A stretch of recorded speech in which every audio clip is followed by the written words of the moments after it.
അവിടെ ഇട്ടിരു കയറ്റി. മതി. ഓക്കെ. പിന്നെ മാർജ് ഫ്രീ ഷോപ്പിനുള്ള മതിലിൻ്റെ മുമ്പിലും ആ ബസ് സ്റ്റോപ്പിലൊക്കെ നേരത്തെ അങ്ങ് ഒട്ടിച്ചേക്കണേ. ഒട്ടിച്ചിട്ട് പാടേ.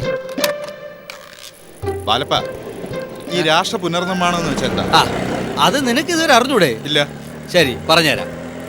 കാലാകാലങ്ങളിൽ നമ്മുടെ രാഷ്ട്രത്തിന് ചെറിയ ചില മെയിൻ്റനൻസ് ഒക്കെ വേണ്ടി വരും. അത് ചെയ്തില്ലെങ്കിൽ രാഷ്ട്രം എല്ലാം കൂടി ഇടിച്ചു പൊളിഞ്ഞ് താഴെ പോകും. മനസ്സിലായോ? അപ്പൊ അതുകൊണ്ട് AKCPയെ പോലെ രാഷ്ട്രീയ പ്രഭുത്വത്തിലുള്ള പാർട്ടികൾ ഇത്തരം പുനർനിർമ്മാണ പ്രവർത്തനങ്ങളിൽ ഏർപ്പെടും. ഇത് കണ്ട ഈ ചെറിയ ചെറിയ തഴമ്പുകൾ നോക്കെ, ഇതൊക്കെ പുനർനിർമ്മാണത്തിന്റെ തഴമ്പുകളാ. നിനക്ക് മനസ്സിലായ? പൂർണ്ണമായിട്ട് മനസ്സിലായില്ല. എടാ, ഇത് പൂർണ്ണമായിട്ട് മനസ്സിലായി പോയില്ലേ കംപ്ലീറ്റ്? അപ്പൊ നിങ്ങൾ അങ്ങോട്ട് പോയി ഇത് കംപ്ലീറ്റ് ഒട്ടിച്ചോ കേട്ടാ. ഈ പോസ്റ്ററൊക്കെ കോളനി കംപ്ലീറ്റ് നിരത്തി ഒട്ടിച്ചാണ് കേട്ടാ. പൊയ്ക്കോ. പൊയ്ക്കോ. വൈകിട്ട് കാപ്പിടിക്കാനുള്ള പൈസ തരേ. പൊയ്ക്കോ. അശോക് സാറാ എന്താ ഇവിടെ? ഞാൻ വെറുതെ തന്നെ ഒന്ന് കാണാൻ വന്ന. ജോലി പോയിന്റെ പാർട്ടി ഇതുവരെ നടത്തില്ല കേട്ടാ. ജോലി പോകുന്നവരെ പുതിയ ബ്രാൻഡൊക്കെ സിറ്റി സാറി വന്നിട്ടുണ്ട്. ഇന്നെങ്ങനെ ഫ്രീയാ? കുറച്ചാളായിട്ട് ഞാൻ മൊത്തത്തിൽ ഫ്രീ ആണ്. ഫ്രീ ആകണം. വെറുതെ നടക്കുന്നതിന്റെ സുഖം ജോലി കിട്ടിയാ കിട്ടത്തില്ല കേട്ടാ. ഞാൻ ബാലപ്പനെ പേഴ്സണലായിട്ടൊന്ന് കാണാൻ വന്ന. എന്ത് സാറേ, AKCP ഇടപെടേണ്ട വല്ല കാര്യമുണ്ടോ? ഏയ്, അതൊന്നുമല്ല. ബാലപ്പന്റെ കയ്യിൽ കാശ് വല്ല ഇരിപ്പുണ്ടോ? കാശ് എത്ര വേണം? ഒരു 10-25,000 രൂപ കിട്ടിയാ കൊള്ളാം. 20,000 കാണത്തില്ല. പിന്നെ എത്ര വേണം? ഒരു 10,000. 10,000 കാണത്തില്ല സാറേ. പിന്നെ എത്ര കാണും? സാറ് കുറച്ചുകൂടെ അഡ്ജസ്റ്റ് ചെയ്ത് പറ. എത്ര വേണം? ഒരു 5,000 എങ്കിലും. എന്റെ 2-3 രൂപ കാണും. 2,000? അല്ല, ചായ കാശ് 2-3 രൂപ. അതിപ്പോ അവർക്ക് ചായ മേടിച്ചു കൊടുക്കണ്ടേ. പിന്നെ പൈസ ഉള്ള ഒരാളുണ്ട്, നമ്മളെ പലിശ പപ്പൻ. അയ്യോ, അതാ പറഞ്ഞത്. പിന്നൊരാളുണ്ട്, നമ്മുടെ രവിചന്ദ്ര ആശാൻ. ആണോ? പ്രവർത്തന ഫണ്ടിന്റെ പൈസ കയ്യിരിപ്പുണ്ട്. 20, 30, 50 എത്രയാന്ന് വെച്ചാൽ ചോദിച്ചാൽ മതി.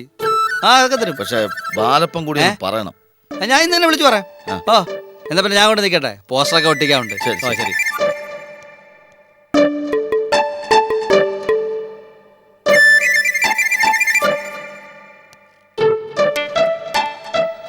അതുകൊണ്ട് ഞാൻ പറയണ ആശാനെ, അശോകന്റെ മുമ്പിൽ അങ്ങ് ചെന്ന് പെടരുത്. അവിടെ പൊട്ടി നിൽക്കുകയാണ്. ഏത് പൊട്ടി? പൊട്ടിയും പൊട്ടനൊന്നും അല്ല. അശോക് സാറ് വീണ്ടും കടുത്ത സാമ്പത്തിക പ്രതിസന്ധിയിലാണ്. ഞാൻ ഈ പറഞ്ഞ എവിടെ കൊണ്ടാ കേട്ടെ? നമ്മളെല്ലാം കൂടെ ചേർന്നാണ് അയാൾക്കുണ്ടായിരുന്ന ജോലി തെറിപ്പിച്ചത്, അറിയാവോ? നമ്മളെന്തോ ചെയ്തു? ഇതിനേക്കാൾ ബെസ്റ്റ് ജോലി കിട്ടുമെന്ന് പറഞ്ഞിട്ടല്ലേ അത് തെറിപ്പിക്കാൻ AKCP അതിൽ കയറി ഇടപെട്ടത്. പറഞ്ഞത് ശരിയാണ്. അല്ല, ഇനി അതിന്റെ പേരും പറഞ്ഞാണ് അശോകൻ പണം ചോദിച്ചു വന്നത്. ഇത് വായ്പയായിട്ട് ചോദിച്ചത്. ഇവിടെ ടൗണിലെ 2 നില കെട്ടിടം ഇതുവരെ പൂർത്തിയാക്കിയിട്ടില്ല. പ്രവർത്തന ഫണ്ട് കിട്ടിയിട്ട് വേണം അതൊന്ന് സിമന്റ് പൂശാൻ. ഇത് എനിക്കറിയാലോ. ആണോ? നീ ഒരു കാര്യം, അവനെ കണ്ടിട്ട് പറഞ്ഞാൽ മതി, ഒരു നിവർത്തിയില്ലാന്ന്. ഞാൻ ഇളകണമോ ആശാനെ മാറ്റി പറഞ്ഞാൽ മതി. എന്തെങ്കിലുമൊക്കെ ചെയ്യും. പിന്നെ മായ എന്തിയാ കർത്തനമ്മേ? അങ്ങോട്ട് റൂമിലോട്ട് ചെല്ലി, ഇപ്പൊ കിട്ടും. എന്തിന് മായ? അശോകേട്ടനെ ഇത്ര ചീപ്പാവുന്ന് ഞാൻ കരുതിയില്ല. എന്ത്? കൂട്ടുകാരി വിളിച്ചിരുന്നു. ആരുടെ കൂട്ടുകാരി? രമയ്ക്ക് കൊടുക്കാവുന്ന കാശ് ചേട്ടൻ എന്ത് ചെയ്തു? കാശോ? അത് പിന്നെ മായമോള് കൂട്ടുകാരുടെ കല്യാണത്തിന് കൊടുക്കാൻ കവറിലിട്ട് 500 രൂപ ഏൽപ്പിച്ചിരുന്നില്ലേ? രമ വിളിച്ചു പറഞ്ഞത് വേറൊന്നും കൊണ്ടല്ല. കവറിന് പുറത്ത് ഞാൻ എന്റെ കഷ്ടകാലത്തിന്റെ പേരും അഡ്രസ്സും എഴുതിയിരുന്നു. പോരാത്തതിന് എമൗണ്ട് 500 രൂപയെന്നു. അതല്ലേ നീ കാണിച്ച തെറ്റ്? ലോകത്തിൽ ആരെങ്കിലും ചെയ്യുന്നതാണോ കവറിന്റെ പുറത്ത് എമൗണ്ടും പേരും അഡ്രസ്സും ഒക്കെ? അപ്പോ 500 രൂപ മാറ്റി 50 രൂപ വെക്കാം. അത് എന്നോട് പറയാതെ. അതിന് കുഴപ്പമൊന്നുമില്ലായിരിക്കും. എല്ലാ കാര്യങ്ങളും ഇപ്പൊ നിന്നെ അറിയിച്ചോണ്ട് ചെയ്യാൻ പറ്റുമോ? ഞാനേ അശോകേട്ടന്റെ ഭാര്യ. എനിക്കറിയണം, അറിയാനുള്ള അവകാശമുണ്ട്, അധികാരമുണ്ട്. അത് ന്യായം. എന്ത് ന്യായം? നമ്മുടെ സാമ്പത്തിക സ്ഥിതി വെച്ച് നോക്കുമ്പോ 500 കൊടുക്കേണ്ട ഒരു കാര്യമില്ല. അത് വാസ്തവം. മിണ്ടരുത്. എനിക്ക് അശോകേട്ടന് പറയാൻ പാടില്ലാണ്ടോ ഈ കല്യാണത്തിന് പോണ്ടാന്ന്? എങ്കിൽ വണ്ടിക്കൂലി ലാഭിക്കാൻ. ലാഭിച്ചു. എന്നിട്ട് അവസാനം എന്തായി? ഉണ്ടായിരുന്ന ജോലിയോട് കളഞ്ഞില്ലേ? ആവർത്തനം നീ പറയരുത്. നീ ഒറ്റ കാരണം എന്റെ ജോലി പോയത്, അറിയോ? ആഹാ, അത് ശരി. അപ്പൊ കുറ്റപ്പെടും എനിക്കായില്ലേ? വേണം, ഞാനിത് കേക്കണം.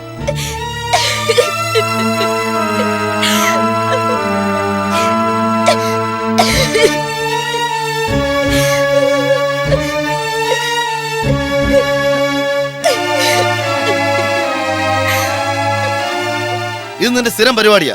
ഉത്തരം മുട്ടുമ്പോ കരഞ്ഞു കാണിക്കല്ലേ? ഈ കൊച്ചിനെ കരയിച്ചപ്പോ സമാധാനായല്ലോ. ഒന്ന് പോറല്ലേ, അടുത്ത കരയാമോ നിങ്ങളായിരിക്കും. പോട്ടെ മോളെ, കരയാതെടാ. മോളെ, അങ്ങനെ വിട്ടുകൊടുക്കാൻ പാടില്ല.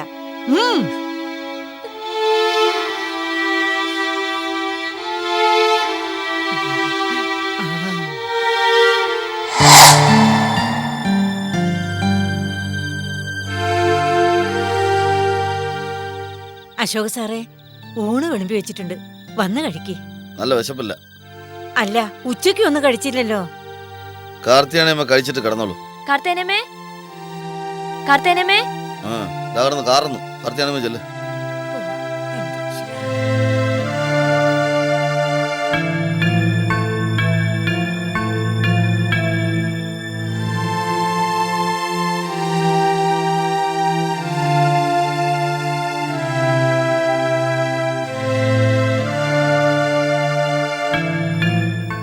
മോള് ചെന്ന് വിളിച്ചാലേ അശോക സാറ് വരും. കാർത്തേനമ്മ, ഇതൊക്കെ അങ്ങ് അടച്ചു വെച്ചേക്ക്. വിശക്കുമ്പോ താനെ വന്ന് കഴിച്ചോളൂ. ശ്ശോ. ഇന്നെന്തോ ഭയങ്കര വിശപ്പ്. കാർത്തേനമ്മ കഴിച്ചോ? എപ്പോഴേ കഴിച്ചു. അങ്ങനെ വേണം.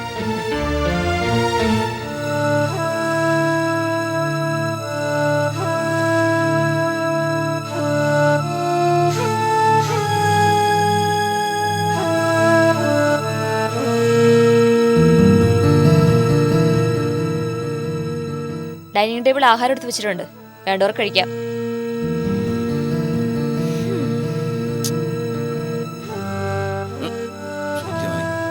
എങ്ങോട്ടാ? ഞാൻ പുറത്തു കിടക്കാൻ പോവാ. വാശി എന്നോട്, കളി എന്റെ അടുത്ത് വേണ്ട.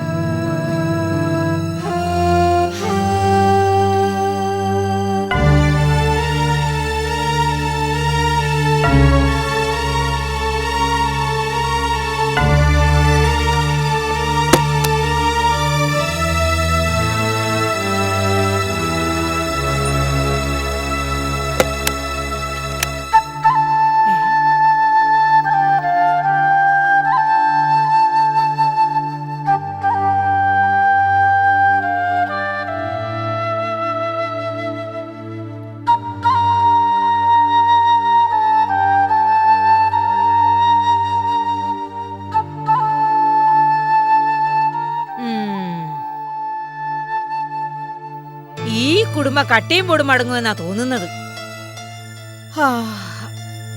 എനിക്ക് ഉറക്കം വന്നിട്ട് വയ്യ, ഞാൻ പോയി ഉറങ്ങാൻ പോവാ.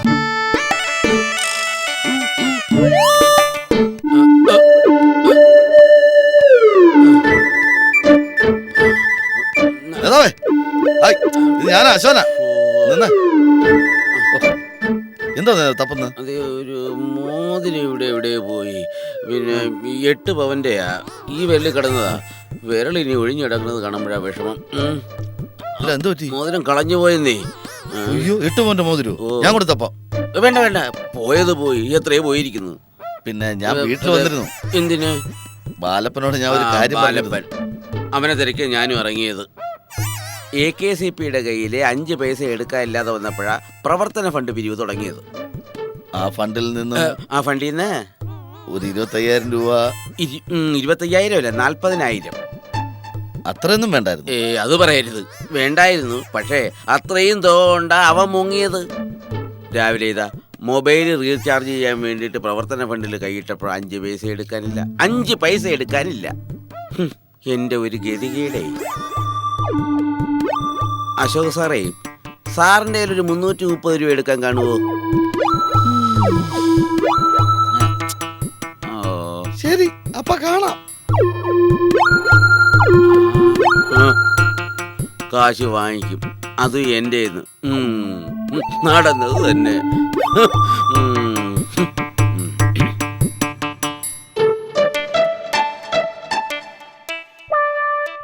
പിന്നെ ബാലപ്പ, ഓണാഘോഷത്തിന് ബലൂൺകാരന് കൊടുത്ത വകയിൽ ഒരു 3000 രൂപ എഴുതിക്കോ. ഈ ബലൂൺകാരൊക്കെ ഉത്സവ സ്ഥലത്ത് കാണുമല്ലേ? പിന്നെ ഒരു സത്യവാൻ, നീ പറയുന്ന അങ്ങോട്ട് എഴുതിയാൽ മതി. പിന്നെ ചേട്ടത്തി, നമുക്ക് പിന്നെ വേറെ ഏത് രീതിയിൽ ചെലവുകളൊക്കെ ഒപ്പിക്കാം? ഓണാഘോഷത്തിന്റെ കണക്കവതരണം കറക്റ്റ് ആയിരിക്കും. അതൊക്കെ നമുക്ക് കറക്റ്റ് ആയിട്ട് ഒപ്പിക്കാം. എന്ന് ഞാൻ എഴുതിയൊന്ന് വായിച്ചേ. ബലൂൺ 3000 രൂപ, കാപ്പൊടി 10,000 രൂപ, പാല് മേടിച്ചത് 250 രൂപ. കാപ്പിടിയിൽ വരില്ലേ പാല് മേടിച്ചതൊക്കെ? പാല് മഹാബലിക്ക് കുടിക്കാൻ മേടിച്ചില്ലേ? അപ്പൊ അതൊരു 7,000 രൂപ. 7,500. പിന്നെ റെഫ്രഷ്മെന്റ് 8,000 രൂപ. 8,000 രൂപ. അനാമത്ത് എത്ര എഴുതണം? അനാമത്ത് 12,000 രൂപ. നീ ഒരു 15 അങ്ങോട്ട് എഴുതും. ഒരു 15,000 എഴുതാം. പിന്നെ ചീച്ചി ആ ചീച്ചി അതൊന്നും പേടിച്ചിട്ട് നമുക്ക് തന്നില്ല കേട്ടാ. അയ്യോ ചീച്ചി എന്ന് പറഞ്ഞ ചില്ലറ ചെലവ്. ചില്ലറ ചെലവ്. അത് മഹാബലിക്ക് ബീഡിയും തീപ്പെട്ടി അങ്ങനെ കാര്യങ്ങൾ. മഹാബലിക്ക് ബീഡിയും തീപ്പെട്ടിയോ? ആ മഹാബലിക്കല്ല, മഹാബലി വേഷം മഹാബലിയുടെ വേഷം കെട്ടിയ കെട്ടിയ ആളിന്. ആൾക്ക്. അത് കൊടുത്തിട്ടുണ്ട്. പിന്നെ മഹാബലി ബീഡിയും തീപ്പെട്ടി വലിക്കുവോ? അയ്യേ അതൊന്നുമില്ല, അതൊന്നുമില്ല. പിന്നെ എല്ലാവരുടെയും ഭക്ഷണം ഓക്കേ. ഭക്ഷണം അതെത്ര എഴുതണം?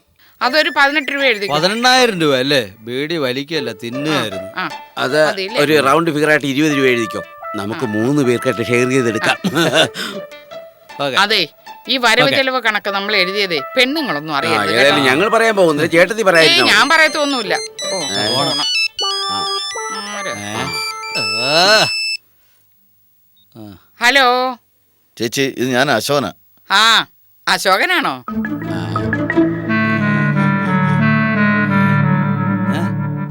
ഞാൻ ഒരു കാര്യം പറഞ്ഞത്. എന്റെ പൊന്ന അശോക, അത് നടക്കത്തില്ല. അച്ചായന്റെ കയ്യിൽ നിന്ന് വാങ്ങിച്ച 20,000 രൂപ ഇതുവരെ കൊടുത്തോ? ഞാനിപ്പോ കുറച്ച് ടൈറ്റില്ല. ആ ആ ഓണാഘോഷത്തിന് പിടിച്ചെടുത്ത ക്യാഷ് ചേച്ചിയുടെ കയ്യിലില്ലേ? അതിൽ നിന്നൊരു 10. എന്റെ ഈശോയെ, അതിന്റെ ആ വരവ് ചെലവ് കണക്കൊന്ന് ഒപ്പിക്കാൻ പറ്റുന്ന പാട് എനിക്കറിയാം. ട്രഷററായി പോയില്ലേ? ഒരു മാസത്തിനകം ഞാൻ തിരിച്ചുതരാം. പറ്റത്തില്ല അശോക, എനിക്ക് കണക്ക് കാണിക്കാനുള്ളതാ. ആ വേണ്ട വേണ്ട. അശോകൻ പിന്നെ വിളിക്കേ, ഞാനേ ഇത്തിരി തിരക്കില്ല. ആ അഹങ്കാരം ഉണ്ടായിരുന്ന ജോലി കളഞ്ഞേച്ചേ വീണ്ടും പലിശക്കെടുക്കല ജോലി. ഞാനിപ്പോ ഫോൺ എടുക്കാറേ ഇല്ല. ആ. ഞാനിപ്പോ അശോക് സാറിനെ കണ്ട അപ്പോളിച്ചളയും കണ്ട അപ്പ കാശ് ചോദിക്കാം. അശോക് സാർ. ആഹാ. അശോകൻ സാറോ? അശോകൻ അങ്ങനെ വിളിച്ചാ മതി. അശോക് എന്നാ? അച്ചായനെ വിളിച്ച് ചോദിക്കും. സങ്കടം പറഞ്ഞ പാവ അത് എന്റെ മനസ്സലിയും കേട്ടോ. അങ്ങനെ 20,000 രൂപ ഒപ്പിച്ചോണ്ട് പോയത്. ആ, കൊടുക്കരുത്. മഹാദേവ എക്സ്പോർട്ടിംഗ് കമ്പനിയിലെ 10-12,000 രൂപ ശമ്പളം ഉണ്ടായിരുന്ന ജോലിയല്ലേ MD കൊണ്ട് ഗെറ്റ് ഔട്ട് അടിച്ച് കളയിച്ചത്. അത് യവനൊക്കെ അനുഭവിച്ച് തെണ്ടി തിരിയണം. അല്ല പിന്നെ നീ കള്ളക്കണക്കെഴുത്. കള്ളക്കണക്കാ? ശരിയായിട്ടുള്ള ആ, കണക്ക് എഴുത്. ഞാൻ പറഞ്ഞത്. അയ്യോ ഒരു കാര്യം എഴുതാൻ മറന്നുപോയി കേട്ടോ. എന്താ? മേക്കപ്പ് മാന് 3,000 രൂപ. 1000 രൂപയല്ലേ? നീ പറയുന്ന കൊണ്ട് എഴുതിയത് കേട്ടാ. പിന്നല്ലാതെ ഒരു സത്യസന്ധ ബാക്കി ഏട്ടാ നീ എല്ലാം എഴുതുവോ? 3000 ആയെന്ന് ഞാൻ ആ, പറയായിരുന്നു. ആ, ആ, ആ.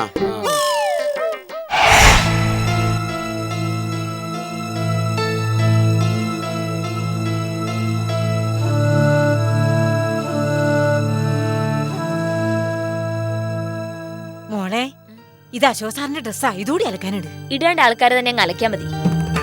കാർത്തിയാണേമ്മേ,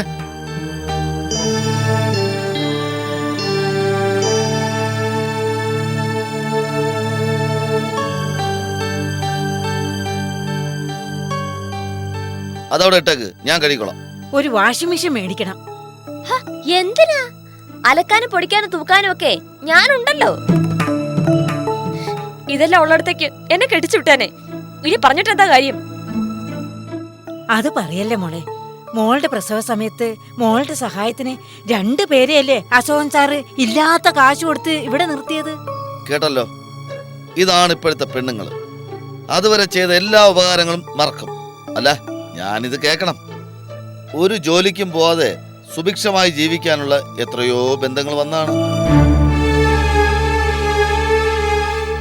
അതൊന്നും വേണ്ടാന്ന് വെച്ച് അനന്തം മുതലാളിയുടെ മോളുടെ പിറകെ പോയത് എന്റെ തെറ്റ്, എന്റെ വിധി. വീട്ടുകാര് പറയുന്നത് അനുസരിക്കാതെ ഇറങ്ങി നടക്കുന്നവന്റെ ഒക്കെ തലയെഴുത്തുതാ. കാർത്തേനമ്മേ, അങ്ങനെ വല്ല ദണ്ണം തോന്നുന്നുണ്ടെങ്കിൽ വേറെ കെട്ടിക്കോളം പറ. ഞാൻ എന്തെങ്കിലും ചെയ്തോളാം. നിർത്തുന്നുണ്ടോ ഒന്ന്? 2 പേരുടെ സംസാരം അതിൽ കിടക്കുന്നുണ്ട്. ഒരു കുഞ്ഞകത്ത് കിടക്കുന്നുണ്ട്, കാര്യം മറക്കണ്ട. കുഞ്ഞിന് വേണ്ടതൊക്കെ ഞാൻ സമ്പാദിച്ചു വെച്ചിട്ടുണ്ട്. അയ്യടാ, ഒരുപാട് സമ്പാദിച്ചു വെച്ചിട്ടുണ്ടല്ലോ. എന്നെ കൊണ്ട് പറ. നിർത്ത്. അശോകൻ സാറേ, ഒന്ന് പോകുന്നുണ്ടോ? മോളെ, ചെല്ലി അകത്തേക്ക് പോയി അലക്കാൻ നോക്ക്. ആ ആ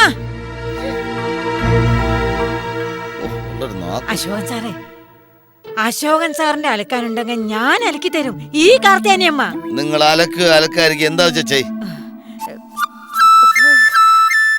അപ്പോഴത്തെ ആവേശത്തിന് ഞാൻ പറഞ്ഞും പോയി. ഓ, ഇതൊക്കെ ഞാൻ അലക്കേണ്ടി വരുമല്ലോ.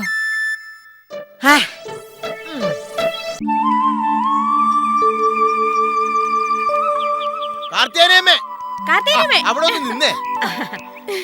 അല്ല, തങ്കപ്പനോ? ഇത് എവിടെയാണ്? കാണാൻ കിട്ടണില്ലല്ലോ. കാർത്തിയാനമ്മ 2-3 ദിവസമായല്ലോ വീട്ടിലേക്ക് വന്നിട്ട്. ഓ, അശോകൻ സാറിന്റെ വീട്ടിൽ നിന്ന് ഇറങ്ങാൻ പറ്റാത്ത അവസ്ഥയായിപ്പോയി. അതെന്തു പറ്റി? അവിടുത്തെ കാര്യങ്ങളൊന്നും പറയാതിരിക്കുക ഭേദം. എന്താ കാർത്തിയാനമ്മേ?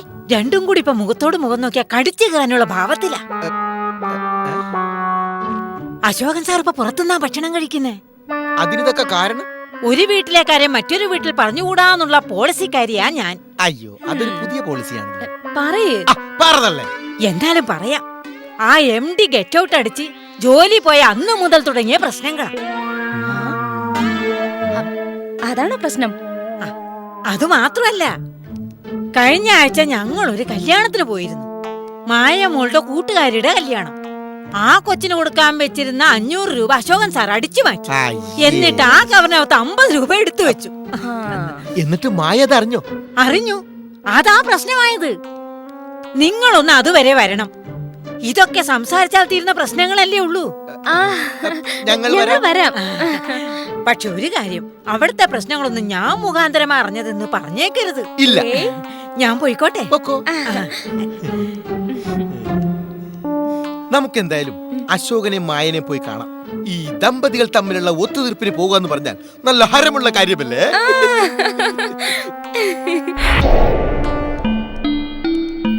അതെ, നമ്മൾ അവരുടെ ആഭ്യന്തര കാര്യങ്ങൾ ഇടപെടണോ? ഒത്തുതീർപ്പിന് എല്ലുന്ന രസമാണെന്നൊക്കെ പറഞ്ഞിട്ട്. അതെ, പക്ഷേ ആ ജോലികളെ ഞാനും ഒരുപാട് പ്രേരിപ്പിച്ചിട്ടുണ്ട്.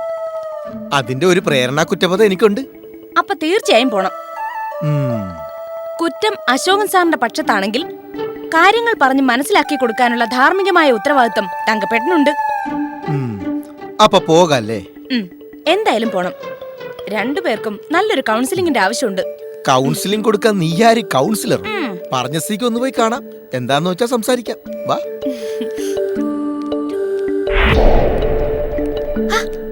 ഒന്ന് നിന്നേ. അല്ല, നമ്മളെങ്ങനെ തുടങ്ങും? അവര് തമ്മിലുള്ള പ്രശ്നം അറിഞ്ഞുകൊണ്ടാണ് നമ്മൾ വരുന്നതെന്ന് അറിയാൻ പാടില്ല. അതൊക്കെ ഞാൻ കൈകാര്യം ചെയ്തോളാം, നീ വാ. ആ തങ്കപ്പനോ, കേറി വാ. മായം കുഞ്ഞു എവിടെ? ഇവിടെ എവിടെയെങ്കിലും കാണും. നീ അകത്തേക്ക് ഇന്ന് മായനെ കുഞ്ഞിനെ പോയി ആശ്വസിപ്പിക്കേ. ഞാൻ അശോക സാറിനെ ഒന്ന് ഒന്ന് ആശ്വസിപ്പിക്കാം. മാറി സാറേ. വാ സാറേ, ആശ്വസിപ്പിക്കാം. വാ. ആശ്വസിപ്പിക്കാനോ? എല്ലാം ഞാൻ അറിഞ്ഞു. എന്തറിഞ്ഞു? ഈ വെളുത്തു തുടുത്ത മുഖം കണ്ടാൽ അറിയാൻ പാടില്ലേ ഈ വീട്ടിൽ എന്തൊക്കെയോ പ്രശ്നങ്ങളുണ്ടെന്ന്. ഏയ് കൂ എന്നും പറയണ്ട, സത്യം പറ. ഭാര്യയായിട്ട് എന്തെങ്കിലും പ്രശ്നമുണ്ടോ? ഐ മീൻ ഫാമിലി ക്ലാഷ് ഉണ്ടല്ലേ?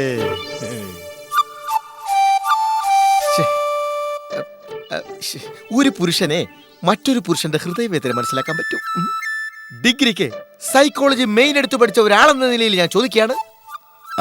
അല്ല, എന്റെ അയൽവക്കത്തുള്ള ഒരാൾ ഡിഗ്രിക്ക് സൈക്കോളജിയാണ് മെയിൻ എടുത്ത് പഠിച്ചത്. അപ്പൊ അയാളുടെ അടുത്ത് താമസിക്കുന്ന ഒരാളെന്ന നിലയിൽ ഞാൻ ചോദിക്കുകയാണ്, what is your problem mister Ashokan? പറയൂ പറയൂ.